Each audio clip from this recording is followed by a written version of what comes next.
All right, Phoebe, thank you so much for coming all the way out to Orlando. Thank you for hosting. Yeah, buzzing to have you here. And interestingly, like when I've been doing these other pods today, so many times I go into nothing about business and we go and down rabbit holes and things like that.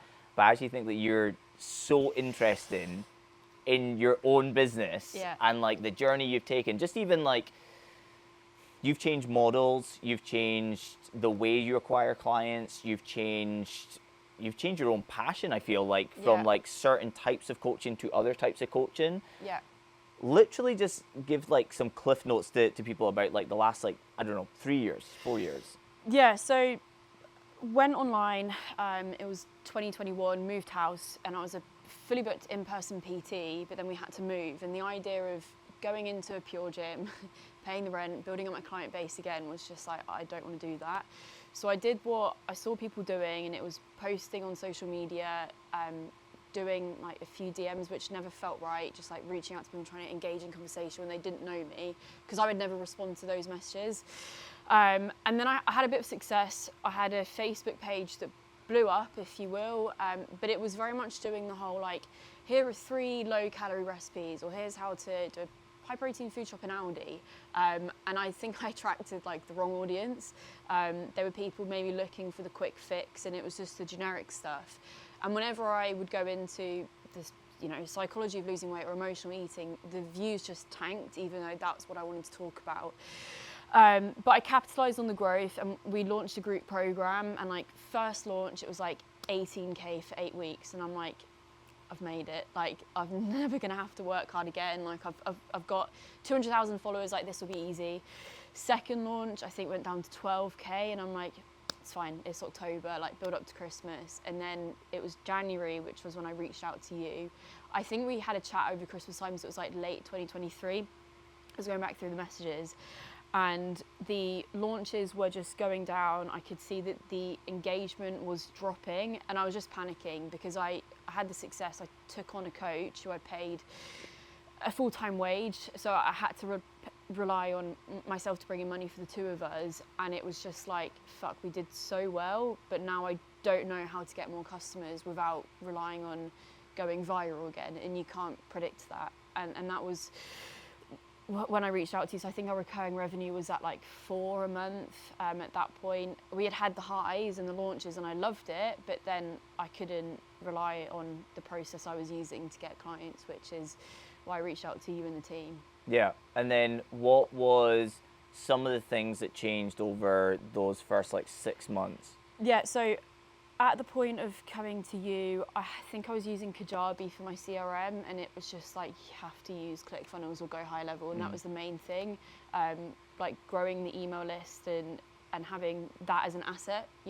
Like I couldn't predict whether my next video was going to do 10,000 views, 100,000 or 1,000, but I know that my email list is going to have a certain open rate. So that was a big thing. We then got messenger ads running, which like grew the group program predictably. We went away from the launch system and went to more evergreen, but a bit of urgency around like the month and the time of year. And then we also started growing the one-to-one coaching, which was just like a repeatable process of either doing a challenge, a workshop, some sort of webinar, making money on the front end, yes, but then going back to those people for the months to come. And it was just like this penny drop moment of like, there's no hack, there's no quick fix. It's just getting traffic some way. So, you promote it to a webinar or a challenge, and then you have a conversion event. So you do that thing, you warm them up, and then you fulfill, you do a bloody good job, you keep them coming back for more. And like, that's it, that's the penny drop moment. And like now we've just kept growing on it, and we've had the biggest like year to date and month to date, and I see the path forward now, and I've got the clarity. Yeah. And what are you focusing on now? Well, I know, but for everybody else, but what are you focusing on now going into the next few months? So we built a group program. So when I started with you, it was launch based. We'd do 8 weeks. There was no recurring model. And we changed it to evergreen, and we went from about 50 people winning of each launch to about 500 at the top. Mm-hmm. That was at £50 a month. And I felt like, okay, this is a really good program, but we're doing a lot of work for these clients, and I think that there's a market for one-to-one coaching.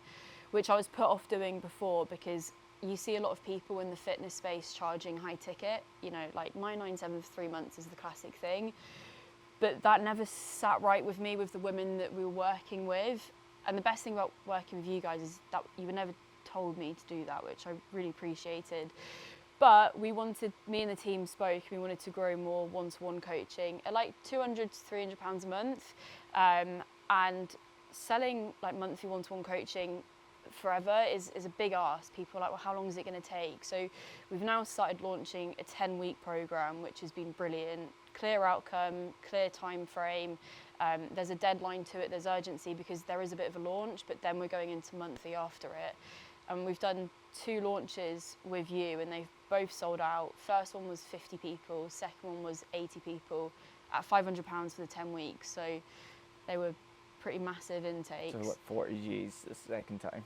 Yeah, and then the best thing is we've converted 50% of them each time into monthly one-to-one. Yeah. So we've got the group, which is great, low touch point, it's really fun to run, and that's still growing, but now a big focus on one-to-one. And I started off with one coach working under me who I couldn't really afford to pay, and then now, like 2 years later, we've got a team of 4, all fully booked, all loving it, and they're getting to coach and not have to do the social media stuff, which they didn't want to do, or the marketing. So they're doing what they love, and now I'm also getting to coach the clients that I want to work with, but focus on the bigger picture, leadership stuff, which has been amazing. I was just about to ask you if you're still getting the opportunity to coach, or with so many clients now in team, are you like absorbed by the systems and the people and things like that? I went away from coaching because I had to hire people, and I think that was a mistake in a way. Like, even seeing you have a massive business, but you still are in the weeds. And I was in the group, but you still have some people that work with you, you know, privately and closely. And I found that when I wasn't working with clients, it was very hard to know what workshops would be relevant, know what to talk about in the challenges, also show that social proof. So now I'm back in the weeds a little bit, and I've got that balance right where half my time's coaching, but you know, I'm not doing that to make money necessarily, because we have that now with the way that things are running. It's more so just to be in the weeds, and because I love it. And before working with you, I took on so many clients to the point of burning out, and it was all on me, it was all on my shoulders, and now we've got a really good balance with it. Yeah.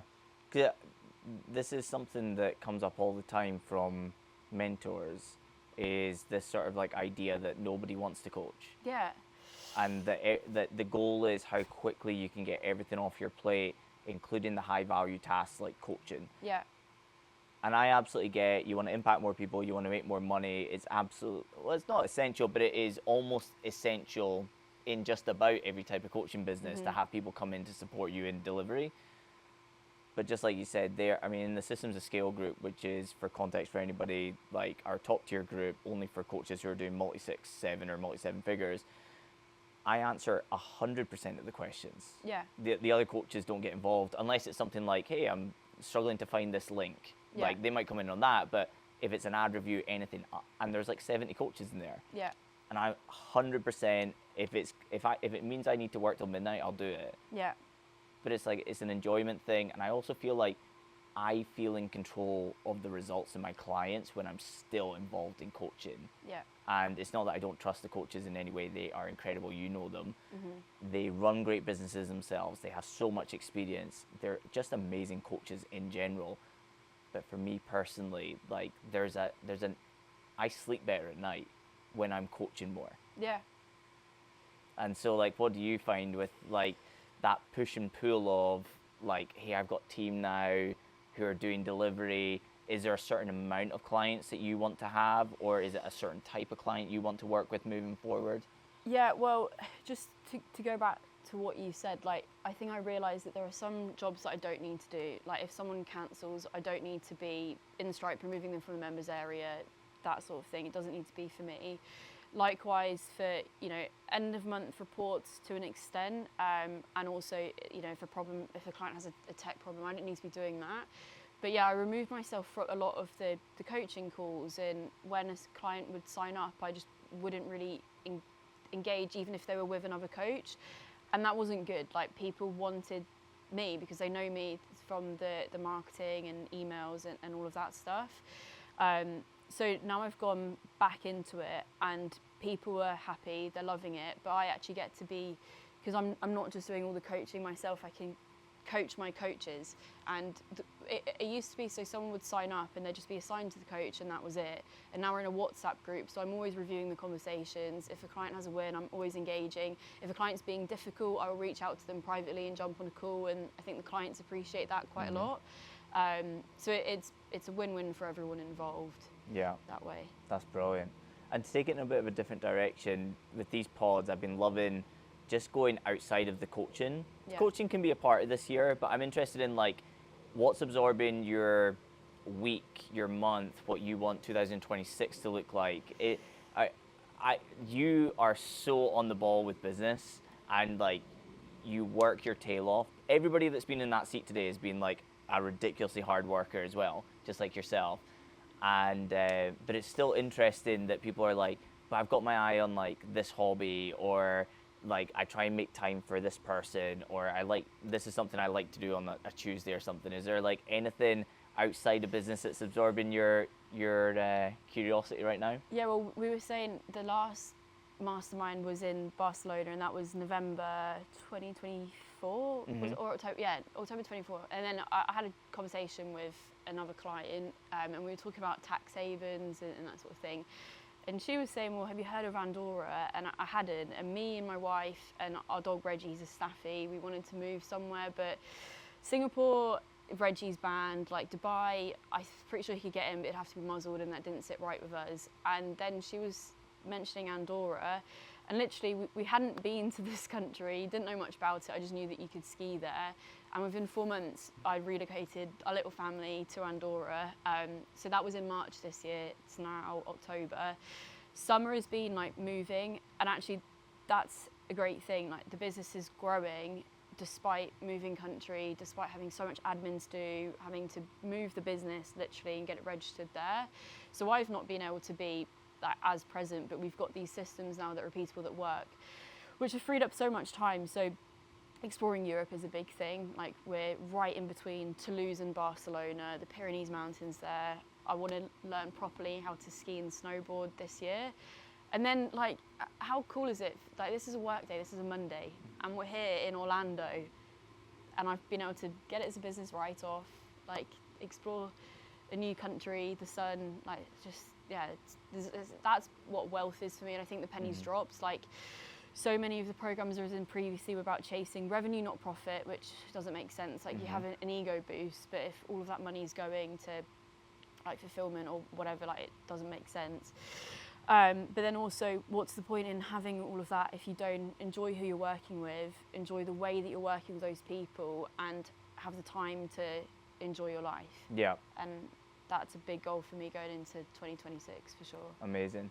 And what do you do to enjoy life outside of business? I love training. I love, it's embarrassing, like when I knew I was coming here, it was like, right, what fast food in America can I try? So I've done a Raising Cane's, which was ridiculous, that was insane. But yeah, love good food, love travel, and reading as well is something that I really do enjoy. Fiction or non-fiction? Fiction. Frida McFadden, she wrote The Housemaid. There's the Sydney Sweeney film coming out, so I've read so many of her books, and could never have done that like with the 9 to 5 that I was working previously. And even when I was on the gym floor, I just didn't have time for stuff. And this business has opened up so much. That's brilliant. And you were saying just before we went on the pod, investment's going to be like a focus for you moving forward as well? Yeah, just making the money work for me. You know, coaching, like there's, even as a personal trainer, it's high profit margins, but you're still paying the gym. You've got the petrol there, the parking at the gym. But with this, it's like software. Yes, there's ad spend. Yes, there's coaches. But there's no other business. Like there's no other business that sells this physical service or has rent to pay in a big facility that has the profit margins that we have. So I want to make it work for me in the future. And Ben is someone that I'll be talking to from the Trade Tribe. I do it. I've got the S&P 500 and FTSE 100, but I don't trust myself to to know what to do beyond that. So Yeah, he's got like a really like rigid system, which sounds amazing. And like from what I can make of it, well, I know lots of people that have worked with him have done really, really well. And he was obviously on the pod today. He's like a one-to-one client of mine as well. So like I've been working with him for 3 years, but his system is very much based upon numbers. It takes all the emotion out of it. yeah, So there really isn't any stress with his situation, and he also puts in all of these like stop losses and things, so you can't lose lots of money. Like if Yeah. something doesn't go to plan, it's a small dip, and when things go well, instead of having to sell, he puts little stop losses below where you are now.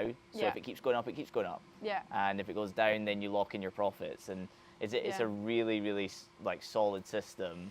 Yeah, So I I mean, think it'll be good. even today, like there was a dip when I woke up this morning. I think it was like $2,000 down, and I'm like, oh, I've lost money. And even Charlotte, my wife, and she's not involved. Have you seen in it's this at all it's all turned around since lunch? Oh no, I've not seen that. Now the market's up like nearly 2% Well- because the peace treaty Yeah. that's just happened in the Middle East. Yeah, So now it's like completely flipped, and now it's a big green day. yeah. Well, because I saw it and I'm like, oh, this is awful. And then she was like, buy the dip, like that's what everyone says. Yeah. Then I put 500, so maybe I'll be. You maybe I'll be up you now. literally have made money on Yeah. like today already. That's crazy. Yeah. Yeah. No, that's class. Excellent. Well, like to be honest, I'm so glad that you could come out. We got a chance to speak to each other in person Yeah. and bounce some ideas, and I appreciate you massively getting the chance to work with you for so many years already. No, And it's all you, and I'm grateful for the support from the team as well, and for everyone watching. Something that held me back from working with you before was the fact that you're not just in fitness coaching, and it's like, oh, is he going to get like the business? And actually, the fact that you do work with coaches in general, I think, has been the best thing. Like, the networking, but also like with fitness, I think you can get like big fish in a small pond to an extent, but also just caught up in the wrong metrics. And I don't know, some of the business fitness mentors out there, I don't know how they're still making money, to be honest. But yeah, like working with Neil has been unreal, and my only regret was not doing it before Christmas when I started with you. And yeah, anyway, thank you for it all. no, I appreciate you. Thank you so much.